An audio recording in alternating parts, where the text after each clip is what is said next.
Good morning dear students. पिछले video में exercise 1.3 के क्वेश्चन फर्स्ट और सेकंड को हम लोगों ने सॉल्व कर लिया था। सो अभी बारी है क्वेश्चन नंबर थर्ड की। ठीक है, तो चलिए हम क्वेश्चन नंबर थर्ड देखते हैं। और देखिए इसमें करना क्या है। देखिए यहाँ पे लिखा हुआ है कि for any integer A what is -1 into A equal to, मतलब ये क्या करना है आपको, -1, ठीक है, -1 और इंटू ए करना है। इसकी वैल्यू क्या आएगी? तो बहुत सिंपल है। किसी भी नंबर में जब हम 1 से मल्टीप्लाई करते हैं, मल्टीप्लिकेटिव आइडेंटिटी क्या बताया था, तो वही नंबर वापस आ जाता है। तो यहाँ ए है, ए वापस आ जाएगा, लेकिन ध्यान रखेंगे यहाँ माइनस है तो यहाँ माइनस का साइन लग जाएगा, बस माइनस ही आंसर हो गया और कुछ नहीं करना इसमें। ठीक, क्वेश्चन नंबर सेकंड में देखिए क्या दिया हुआ है, determine the integer whose product with -1 is this.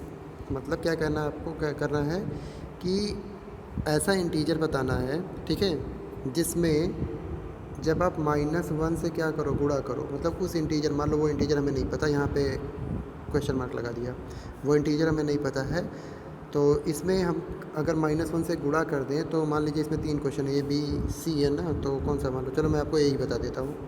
तो इसमें -22 लिखा है ना, तो मतलब -22 आना चाहिए, -22 ये आना चाहिए। तो ये इंटीजर कौन सा है, बस यही आपको बताना है कि जिससे -1 में गुणा करें तो -22 आ जाए। बहुत ही सिंपल है, कोई दिक्कत नहीं होनी चाहिए। आपको पता है कि इसके जगह पे ये जो है आपका, एक मिनट, ये क्वेश्चन मार्क जो है इसके जहाँ पे हम क्या मान लेते हैं, सपोज दैट अगर हम x मान लें यहाँ पे ऐसे कि वो इंटीजर x है जिससे मल्टीप्लाई करने पे क्या आ जाए, -22, तो x की वैल्यू क्या हो जाएगा, x इज़ इक्वल टू क्या आ जाएगा आपका, यह देखिए ये -1 मल्टीप्लाई के रूप में उधर जाके क्या बन जाएगा, यहाँ डिवाइड बन जाएगा। ये तो आपको पता ही होगा, उल्टा होता है। तो -22 अपॉन हो जाएगा -1, तो ये देखिए माइनस माइनस कट गया, और 1 से आप किसी भी नंबर को डिवाइड करेंगे आपको पता कोई फ़र्क पड़ेगा नहीं उस नंबर पे, वही आंसर आ जाएगा, मतलब 22 ही आंसर आ गया आपका। इसका मतलब वो नंबर क्या है, वो नंबर है 22, जिसमें आप अगर -1 से मल्टीप्लाई करेंगे तो आपका आंसर आ जाएगा -22। ठीक है ना, समझ में आ गया होगा आई थिंक आपके। ये देखिए यही हो गया आपका। तो इस तरीके से बाकी के दो जो हैं आप करिएगा। क्वेश्चन नंबर 4 देखते हैं। इसमें दिया हुआ है कि स्टार्टिंग फ्रॉम -1 इंटू 5, ऐसे -1 इंटू 5 से स्टार्ट करते हुए आपको एक पैटर्न बनाना है जो कहाँ पे एंड हो आके, -1 इंटू -1। तो कोई दिक्कत नहीं है, बहुत ही आसान क्वेश्चन है, देखते हैं कैसे करेंगे इसको हम। हमसे कह रहा है कि -1 और इंटू क्या करना है आपको, 5 करना है, ठीक है। तो इक्वल टू आपको कितना आता है, पहले -1 इंटू 5, -5 आएगा, ये तो सबको पता ही होगा। तो अब इसी से पैटर्न बनाते हुए चलना है, और फाइनली लास्ट में -1 इंटू -1 ऐसा आ जाए, ये करना आपको। तो कोई दिक्कत नहीं है। देखिए आगे वाला जो -1 है ये तो वैसे ही रह रहा है, देख रहे हैं यहाँ -1 तो है ही ऑलरेडी, यहाँ पे ये -1 जो है ये देखिए यहाँ 5 है, और इसको जो है करना है हमें -1। तो इसके लिए क्या करेंगे, तो पैटर्न में एक एक नंबर घटाते चलिए। तो अभी देखिए -1 इंटू यहाँ 4 कर दीजिए, -1 इंटू यहाँ 3 कर दीजिए, -1 इंटू यहाँ 2, -1 इंटू यहाँ 1, -1 इंटू यहाँ पे 1, सॉरी 1 2 बार हो गया, हाँ इसको बिठा दीजिए, -1 यहाँ पे 0 हो जाएगा, हाँ, और उसके बाद फिर -1 इंटू -1, ये देखिए आ गया ना, यही हमें चाहिए था, -1 इंटू -1। बस ये पैटर्न है। अब अगर आप इसका आंसर आपको लिखना है तो लिख दीजिए, यहाँ पे -4 होगा, -3 होगा, -2 होगा, -1 होगा, यहाँ 0 होगा, और यहाँ पे क्या हो जाएगा आपका 1 हो जाएगा, बस ये हो गया। ठीक है, चलिए आगे चलते हैं। क्वेश्चन नंबर 5 देखते हैं। इसमें दिया है सुटेबल प्रॉपर्टी का इस्तेमाल करके। तो देखिए भाई, मैंने कल ही वाले वीडियो में आपको सारी प्रॉपर्टीज़ बता दी थी, जैसे कि distributive property, commutative property, associative property. तो उन्हीं प्रॉपर्टीज़ का इस्तेमाल करके आपको यहाँ पे इनको सॉल्व करना है। तो मैं ज़्यादा से ज़्यादा 1 2 बताऊँगा, क्योंकि मैंने प्रॉपर्टी में भी क्वेश्चन सॉल्व कराया था आपको, जब मैं प्रॉपर्टी बता रहा था तब भी। ठीक है, तो 1 2 क्वेश्चन मैं बता दे रहा हूँ आपको, बाकी आप सारा खुद करेंगे। वैसे बहुत ही आसान है, इसमें कुछ करना भी नहीं है। तो चलिए देखते हैं क्या है। जैसे मान लीजिए कौन सा क्वेश्चन मैं बताऊँ आपको, जैसे सपोज दैट पहला ही देखिए लंबा लिखा हुआ, पहला ही बताता हूँ जो थोड़ा लंबा लग रहा है, और फिर दूसरा जो अलग है ये भी बता देता हूँ। चलिए पहला दूसरा मैं बताता हूँ आपको। जैसे 5th का फर्स्ट पार्ट ले लेते हैं। इसमें देखिए क्या दिया हुआ है क्वेश्चन में कि 26 इंटू -48, हाँ, फिर प्लस है -48 और इंटू कितना है, -6 है, हाँ -6 है, ठीक है। तो इसे क्या करना है, आपको बहुत ही साफ साफ दिख रहा होगा कि यहाँ पे भी -48 है, देख रहे हैं, प्लस के पहले वाले टर्म में और प्लस के बाद वाले टर्म में भी -48 है। तो सिंपल सी बात है, अगर दोनों जगह -48 है तो मतलब -48 आप बाहर निकाल लो ऐसे, कॉमन लेना तो जानते ही हो। तो बचेगा क्या भाई यहाँ पे, यहाँ बचेगा, देखिए इसमें से -48 ये वाला जब बाहर निकल जाएगा तो इकलौता 26 ही तो बचेगा। तो यहाँ बचेगा पहले वाले टर्म में 26। अब फिर यहाँ प्लस का साइन, ये वाला प्लस का साइन है ना, ये इसको हटाएंगे, मतलब इसको प्लस का साइन यहाँ ऐसे लगा देंगे। अब फिर इस वाले टर्म में -48 तो बाहर कर चुके हो आप, ये है नहीं यहाँ पे, तो बचेगा क्या -6। तो यहाँ पे हो जाएगा आपका भाई ये -6, ठीक ना। तो ये हो गया आपका -48। अच्छा, एक मिनट, यहाँ हमने प्रॉपर्टी तो बताई नहीं, तो कोई बात नहीं, अभी बता देता हूँ आपको। ये साफ साफ नज़र आ रहा होगा, ये वाली लाइन अगर आप देखेंगे तो इस वाली लाइन में कैसा दिख रहा है आपको, यहाँ दिख रहा है ना कि एक नंबर बाहर लिखा हुआ है, बाकी ब्रैकेट के अंदर नंबर्स लिखे हुए हैं। तो आपको पता है ये जो बाहर नंबर है ये इसमें और इसमें दोनों में बट जाता है। और अगर आपको नहीं समझ में आ रहा है तो जस्ट इससे ऊपर वाली लाइन देखिए, ऊपर वाली लाइन का मतलब इससे ये वाली लाइन देखिए, 48 देखिए 26 को भी मिल गया यहाँ पे, ऊपर वाली लाइन मिला ना। अब फिर यही वाला 48 जो है किसको मिला है, इस -6 को मिला है। कहाँ, ऊपर वाली लाइन में देखेंगे, यहाँ पे बट गया है ना ये, तो बट गया मतलब कौन सी प्रॉपर्टी है ये, तो डिस्ट्रीब्यूटिव प्रॉपर्टी है। मैंने बताया था ना, अगर कुछ नंबर बढ़ जाता है तो डिस्ट्रीब्यूटिव प्रॉपर्टी होती है। तो यहाँ पे आप लिख दीजिए भाई कौन सी प्रॉपर्टी, क्योंकि प्रॉपर्टी भी बतानी है ना, तो यहाँ लिख दीजिए डिस्ट्रीब्यूटिव प्रॉपर्टी।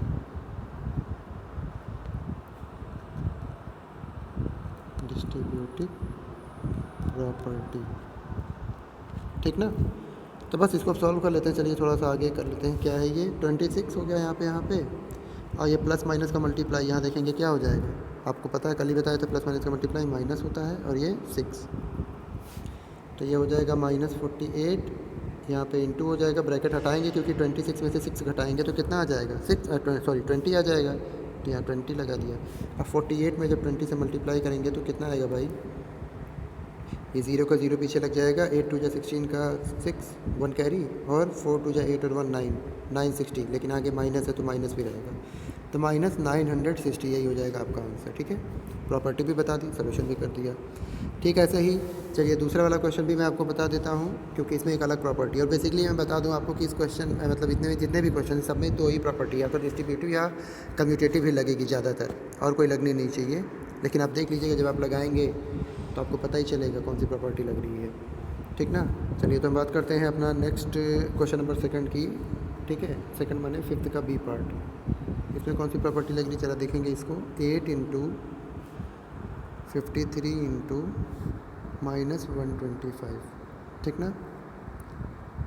तो अब देखिए मैंने आपको ये इसी टाइप का क्वेश्चन बताया अभी था जब मैं प्रॉपर्टी समझा रहा था। इसमें देखेंगे आप कि ये इतना लंबा चौड़ा है, लेकिन इसमें अगर हल्की सी सेटिंग कर दी जाए तो ये बड़ा आसान हो जाएगा। बिना वैसे तो आपको अब लग रहा होगा कि सर 8 में 53 से मल्टीप्लाई करेंगे, उसमें जो आएगा फिर उसमें 120 से मल्टीप्लाई करेंगे, कितना लंबा हो जाएगा। नहीं, बिल्कुल लंबा नहीं, आप इसका आंसर देख के बता सकते हो।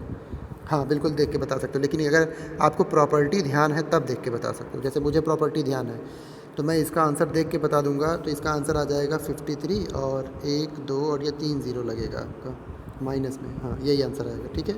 लेकिन अब आप सोचोगे मैंने कैसे बता दिया, तो क्योंकि मुझे प्रॉपर्टी पता है।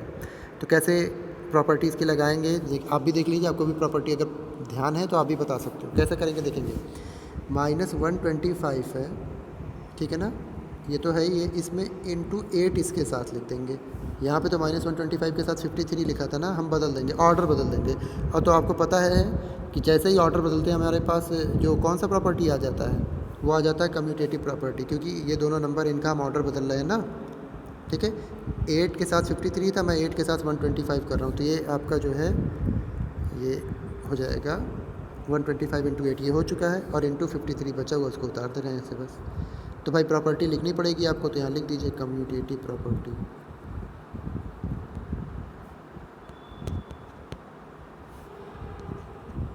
कम्यूटेटिव प्रॉपर्टी, ठीक ना। अब देखिए 125 × 8 आता है क्या, कितना आता है, 1000 आता है, लेकिन माइनस है तो माइनस भी लगेगा, और × 53 को ऐसे लिख लेंगे। अब आपको पता है 53 में जब 1000 से मल्टीप्लाई करेंगे तो क्या होगा, कुछ नहीं, बस पीछे 0 बढ़ जाएगा, कितने 3 0, क्योंकि यहाँ 3 है, तो ये 53 हो जाएगा, और पीछे 3 0 ऐसे लग जाएगा, और माइनस आ गया तो माइनस लग जाएगा, बस हो गया आंसर। देखा कितना आसान था। तो ऐसे बड़े बड़े क्वेश्चन भी आप सॉल्व कर लेते हो, लेकिन अगर आपको प्रॉपर्टी ध्यान में रहेगी तब। तो देखिए मैंने 2 बता दिए, बाकी अब आप खुद करिएगा, ठीक है। और अगर नहीं आता तो फिर पूछिएगा, मैं बताऊँगा आपको। हम चलते हैं अपने नेक्स्ट क्वेश्चन पे, क्वेश्चन नंबर 6, 7, अच्छा 6, 7, 8, 9, अच्छा 9 तो अलग है। ये देखेंगे आप, क्वेश्चन नंबर 6, 7 और 8 ये तीनों बिल्कुल सेम है। तो इसमें से मैं आपको कौन सा बता दूँ एक, क्योंकि बाकी का 2 आपको करना पड़ेगा, ठीक। तो चलिए मैं 6, 7, 8 में से कोई सा भी बता देता हूँ। जैसे मान लीजिए 7 में 3 पार्ट है शायद, 3 पार्ट, हाँ चलिए 7 ही बता देता हूँ क्योंकि इसमें 3 पार्ट है। 6 और 8 में कम ही है, तो आप उसको खुद से कर सकते हैं। मैं क्वेश्चन नंबर 7 बताता हूँ आपको, ठीक ना। चलिए देखते हैं क्वेश्चन नंबर 7 क्या कह रहा है। In a class test containing 10 questions, एक क्लास टेस्ट हुआ है। जैसे मान लीजिए आप ही का जब टेस्ट होता था, अभी तो फ़िलहाल विद्यालय चल नहीं रहे हैं, तो मतलब जब टेस्ट होता था तो उसमें क्वेश्चंस देते थे टीचर और उसके मार्क्स भी बताते थे कि हर क्वेश्चन कितने मार्क्स का है। तो यहाँ पे जो टेस्ट है इसमें 10 क्वेश्चंस दिए हुए हैं। कितने क्वेश्चंस हैं, नंबर ऑफ़ क्वेश्चंस वो 10 है, और 5 marks awarded for every correct answer. और आप अगर सही आंसर बताते हो क्वेश्चन का तो आपको 5 मार्क्स दे दिए जाते हैं। लेकिन यहाँ पे देखिए क्या कह रहा है, and -2 marks for incorrect answer. मतलब अगर आपका आंसर गलत होता है तो ऐसा नहीं कि आपको गलत हो गया तो कोई बात नहीं, जाने दो, गलत होने पे भी आपको मार्क्स मिलेंगे, लेकिन दिक्कत ये है कि वो नेगेटिव मार्क्स मिलेंगे। नेगेटिव मार्क्स का मतलब समझते हैं आप, आपको कोई मार्क्स दे ना करके उल्टे आपके मार्क्स काट लिए जाएंगे जो आपको पहले मिल चुके हैं। और कितने मार्क्स काटे जाएंगे, वो -2 मार्क्स काटे जाएंगे। आजकल जितने भी कॉम्पिटेटिव एग्ज़ाम होते हैं, मतलब 95% से अबव एग्ज़ाम्स में नेगेटिव मार्किंग होती है, आप सबको पता होगा, ठीक है। तो अगर आप एक क्वेश्चन का सही आंसर देते हो तब तो आपको 5 मार्क्स मिलेंगे, लेकिन वही दूसरे क्वेश्चन का अगर आप गलत आंसर दे देते हो तो आपको पता है -2 मार्क्स मिलेंगे, मतलब 2 मार्क्स आपके उस 5 में से काट लिए जाएंगे। तो 2 क्वेश्चंस के आंसर के बाद आपका जो मार्क्स होगा वो 5 और प्लस कितना -2, क्योंकि 5 में 2 और देंगे, जोड़ेंगे ही कितना, लेकिन -2 जोड़ेंगे। तो इसका आंसर आ जाएगा 5 - 2 3 मार्क्स, मतलब 2 क्वेश्चन के बाद आपका आंसर 3 मार्क्स होगा। तो इससे बेहतर तो यही था ना कि एक ही क्वेश्चन बताए रखते, कम से कम 5 नंबर तो मिलता, 5 मार्क्स तो मिलते। तो इसमें यही दिक्कत होती है कि अगर आपको आंसर नहीं पता तो आपको नहीं लगाना चाहिए, क्योंकि ये नेगेटिव मार्क्स है, आपके मार्क्स कट हो जाते हैं, ठीक है। फिलहाल चलिए, ऐसा कि यहाँ पे तो है नहीं कि आपके मार्क्स कट हो जाएंगे, आपको क्वेश्चन सॉल्व करना है। तो देखते हैं। तो इतना क्लियर हो गया आपको कि अगर एक सही आंसर देंगे तो 5 मार्क्स मिलेंगे, और गलत आंसर देंगे तो -2 मार्क्स डिडक्ट कर लिए जाएंगे, मतलब 2 मार्क्स डिडक्ट कर लिए जाएंगे, -2 मार्क्स मिलेंगे आपको। And 0 for question not attempted. और अगर मान लीजिए आपने क्वेश्चन अटेम्प्ट नहीं किया, स्किप कर दिया, स्किप करने का मतलब आप उसका कहते हो कि मुझे आंसर नहीं पता, मुझे क्वेश्चन ही नहीं बताना है, तो आपको 0 मार्क्स मिलेंगे, ठीक है। लेकिन अगर आपने अटेम्प्ट किया, आपने कहा कि नहीं हम बताएंगे, और आपने गलत बता दिया, तो आपको 2 मार्क्स आपके काट लिए जाएंगे। तो ये चीज़ें आई थिंक आपके समझ में आ गई होंगी अब। तो अब हम अपने क्वेश्चंस पे पढ़ते हैं, जो क्वेश्चन हमें क्या दिया हुआ है और क्या कह रहा है, क्या हमसे पूछ रहा है, ठीक है। चलिए देखते हैं। हमसे ये कह रहा है कि पहला क्वेश्चन है, Mohan gets 4 correct and 6 incorrect answer, तो व्हाट इज़ हिज स्कोर। मतलब क्या, मोहन जो है वो 6 करेक्ट नहीं 4 करेक्ट आंसर बताता है और 6 इनकरेक्ट आंसर बताता है, तो उसका टोटल स्कोर क्या होगा। तो चलिए देखते हैं भाई मोहन का स्कोर क्या होगा। तो देखते हैं, नंबर ऑफ क्या क्या हुआ भाई,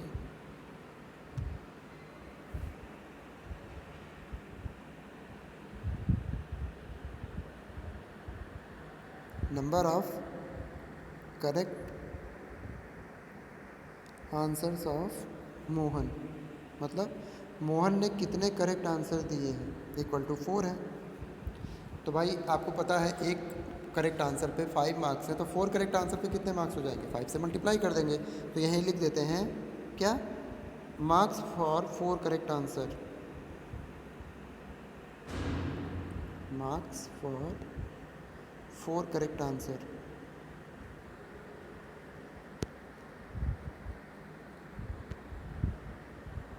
फोर करेक्ट आंसर्स, तो 5 × 4 कितना आ जाएगा भाई, ये आ जाएगा टोटल 20 मार्क्स। ये जो उसने 4 करेक्ट आंसर दिए हैं उसके मार्क्स हैं, ठीक। अब सेम ऐसे ही इनकरेक्ट आंसर वाले को भी लिखेंगे। तो इसमें जो है हटाना पड़ेगा मुझे, चलिए मिटा देता हूँ मैं। आप तो आपके पास तो अच्छा है, आप वीडियो पीछे बैक करके देख सकते हैं, मुझे दोबारा से लिखना पड़ रहा है। चलिए, तो number of incorrect answers of Mohan यहाँ लिख देते हैं, थोड़ा सा बस ये बढ़ा देता हूँ मैं। यहाँ पे करेक्ट की जगह इनकरेक्ट कर लीजिए, IN इनकरेक्ट, ये इनकरेक्ट लिखा हुआ है, ठीक है।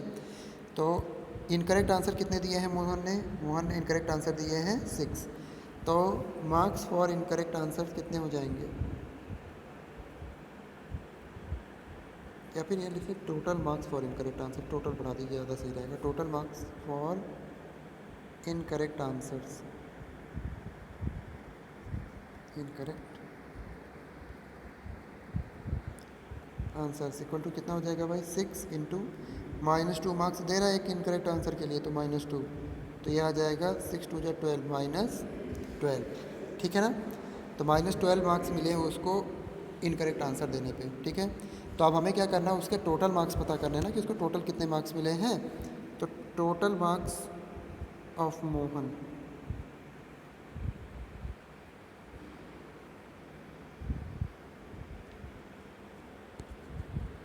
Total marks of Mohan equal to क्या करेंगे भाई, पहले उसको 20 मिले थे करेक्ट के लिए, अब इसी में प्लस कर देंगे हम कितना, -12, ठीक है ना। तो 20 में जब हम -12 प्लस कर देंगे तो कितना आंसर आ जाएगा, देखेंगे आप, 20 का 20 रहेगा ही ऐसे, इसको तो हटा देता हूँ,